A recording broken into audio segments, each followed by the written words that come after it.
Welcome, everyone. This is Jason Owens. Thanks so much for joining me for episode 3 of my new podcast that I have going. I really appreciate you being here. This is going to be a really good time.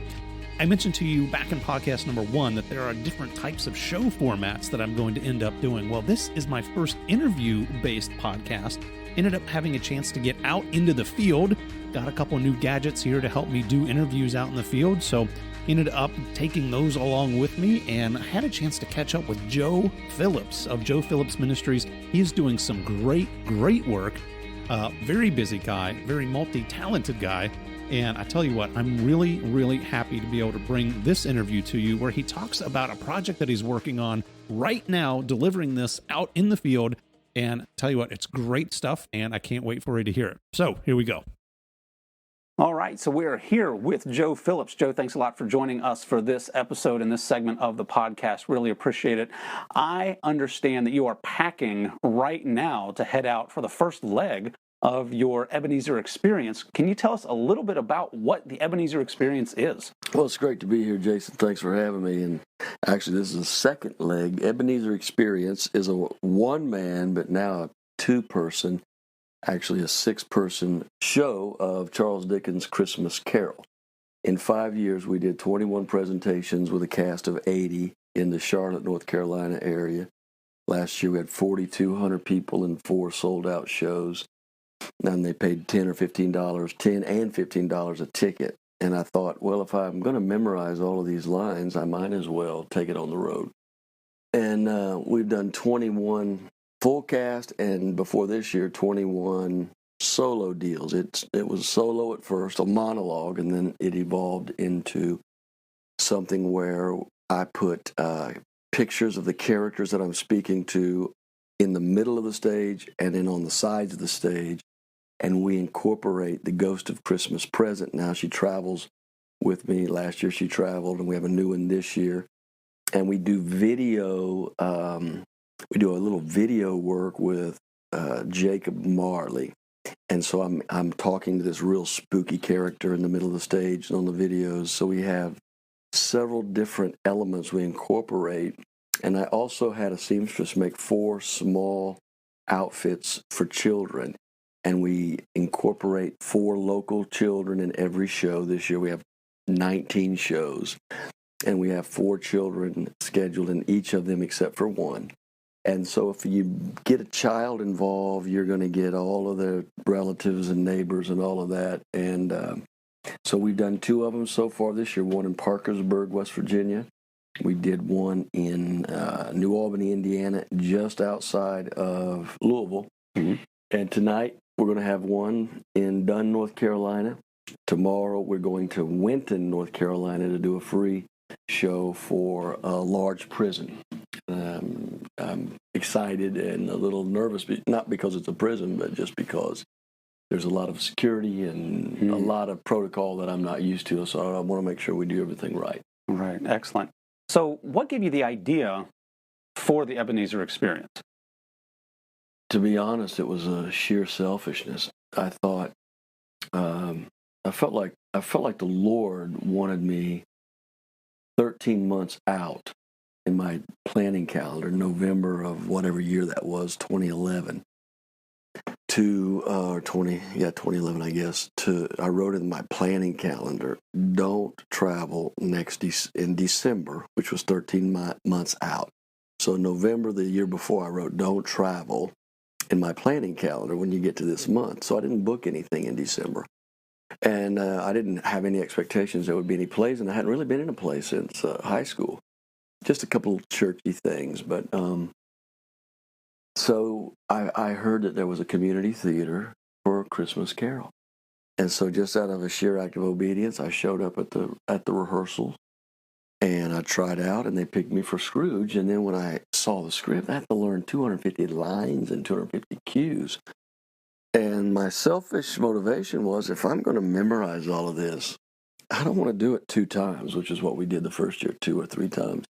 I want to really squeeze everything that I can out of this. So I just threw it out there on Facebook, and people started jumping on it, and I showed up and did my monologue, and it seemed to take off. That's great. That's great. That's fantastic. So it started out as being something that was just locally to the Charlotte, Concord, Kannapolis area, but really sounds like it's grown over the past few years. It's grown. We've done it, I think, in 11 states, and the only problem with it, there is a great element and a tough element. The great element is it's recognizable all over the world, really. Charles Dickens' Christmas Carol. The tough element is that you cannot do it in July. It's awkward in July. Right. You're handicapped and handcuffed to the holiday. But so we just try to make it better every year. I've got a director. I've got the ghost. We have the marketing. We have the promotional stuff. So, we just see where the Lord takes it. And every year I need a little bit less makeup because I just start growing older and uglier like Ebenezer. So you just mentioned the marketing materials. You just showed them to me here just a few minutes ago before we started. They look really good. They look very professionally done. Yeah. Fantastic. Certainly hats off to you for that. So people who then have you come out to do one of these shows, tell us about how the marketing material works. Well, I think the marketing part is one of the most important parts and what I know the least about. And my old secretary, who is phenomenal, runs basically a print shop for several campuses, church campuses here in the Charlotte area. Her son is a great artist, a great photographer. He goes to SCAD. He does a lot of commercial shoots. I think he's done 7-Up and Puma. And so he has a real knack and a gift. And he put the pictures out. The church was generous and let me have those images. We send the images to the churches and venues and organizations that are booking us. One of the organizations that's booking us is a children's home in Arkansas. We'll be there in a few days, flying into Little Rock. So all these organizations have this free promo material, and then when people see how great that stuff looks, they're like, you know what? I think this is not just some kind of a little church Kool-Aid play. I think this might be something. That is fantastic. So if somebody wants to have you come out to do this show for their church, for their Christmas program, roughly about how long does the program take? Great question. We've been advertising it at 55 minutes. And in Louisville last Sunday, I timed it, and it was 1 hour and 10, which I've been working all morning on carving 15 minutes out. My new ghost, my new spirit, the ghost of Christmas present, she sings a little longer. At the end, I'm talking a little longer. So we want that from the time that the pastor or the leader introduces me, all the way from the streets of London, England, Ebenezer Scrooge, until I say, thank you all, see you in the lobby, God bless you. We want that to be 55, no more than 1 hour. Okay. That's important. And so for 55 minutes to have myself, another person, 4 children, a video element, dancing, jumping around, spinning. It's a pretty, even though I'm doing it, it's a kind of a cool, exciting thing. It's a good show. Certainly. So, Joe, one last question for you here. You obviously do a lot more throughout the year than the Ebenezer Experience. Can you tell our listeners just a little bit more about what you do with the ministry you have? If I could put 4 images in front of people's minds, this is what I've been chewing on lately. It would be a stage. It would be a bank teller, and I'll get to that in a moment. It sounds a little nefarious for a minister to talk about a bank teller. It'd be a classroom, and it would be a table. The stage represents normal preaching, quote-unquote preaching, speaking at camps, conferences, conventions, extended services. Some people call them revivals, renewals, whatever. We do stand-up comedy on that stage. Everything we try to have a purpose behind it of bringing people to know Jesus. So we have comedy, and we always end with a turn or a punch with the gospel. With Ebenezer and the acting outreach, at the end I share Jesus for 4 minutes and give people an opportunity to find him as their best friend. And then I think that basically covers the stage, the acting, the ministry, the stand-up comedy.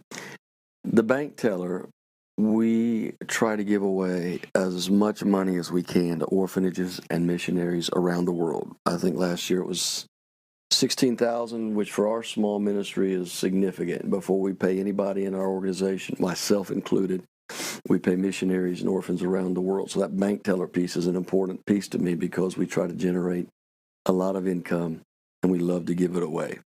The classroom piece is we try to train the up-and-coming speakers and presenters on a variety of things, how to tell stories, techniques of crafting and writing and organizing your messages, all the road dog from hotels to transportation, all the little minutiae and the mechanics of it. We want to train the next generation of speakers. Finally, the table.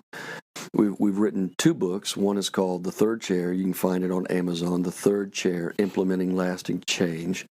And the newest book that came out 2 weeks ago, we're pretty excited about, co-written with Dr. Jerry Nance, the Global Teen Challenge Drug Rehabilitation Center director. He directs Teen Challenge centers around the world and several thousand in America. He asked me to come together and write this book called Fundamentals, all caps on the word fun, Fundamentals in Family Life, humorous stories and practical principles offering families hope. So those 2 products, as well as a stand-up comedy piece, the full Christmas Carol DVD, that resource table also connects directly with the bank teller as we raise money and give money away around the world. So those are the 4 pictures, and that's basically it. And we do a few other things, but that's a pretty concise picture of what we do. That is fantastic, Joe. Well, listen, thank you so much for being on today's show, telling us a little bit there about the Ebenezer experience. And if people want to learn more about that, where can we go to find out more about the Ebenezer experience? Well, they can go to joephillipsministries.com, JoePhillips Ministries.com. And there's information there on the website. You can click on the Ebenezer experience, and you can email me or my assistant Jennifer, joe@joephillipsministries.com, or Jennifer with a J, Jennifer@joephillipsministries.com. And we would love to connect with you. I've gotten calls today from Arkansas. I've got to return. People are excited about it. I feel like God's in it, and we just want to give him all the glory and the credit for it. That's great. Thanks again, Joe. Really appreciate you being here. Thank you, Jason. All right, so that was a great episode, great interview with Joe, and I certainly thank him for being on the show. I can't wait to get out in the field to do more of these interviews. So as we go on, I just want you to remember, I want to give you a word of encouragement. I know many of you out there are in the very beginning stages of maybe writing your first book, or maybe capturing some of your thoughts onto a blog, or thinking about getting out onto the public speaking trail. I just want to encourage you to stick with it. This is a very rewarding career, and you can do it. There are many people less talented than you who are making a go of it, right? And great Scott, I just want to give you encouragement. If you think maybe, Jason, I don't really think that I look good in front of a camera, or I don't know if I can do this on stage. Yes, you can. You can do this. This is great work. And I want to just continue to encourage you to go out there, have a blast doing this, have fun. You have a message inside you. And if it's something that you feel needs to get out there, if it's something you want to share, then I feel that means you're called to this line of work. So stick with it. If there's anything I can do to help you, please reach out. And in the meantime, just remember, always take your message to just one more person. Take care, everyone.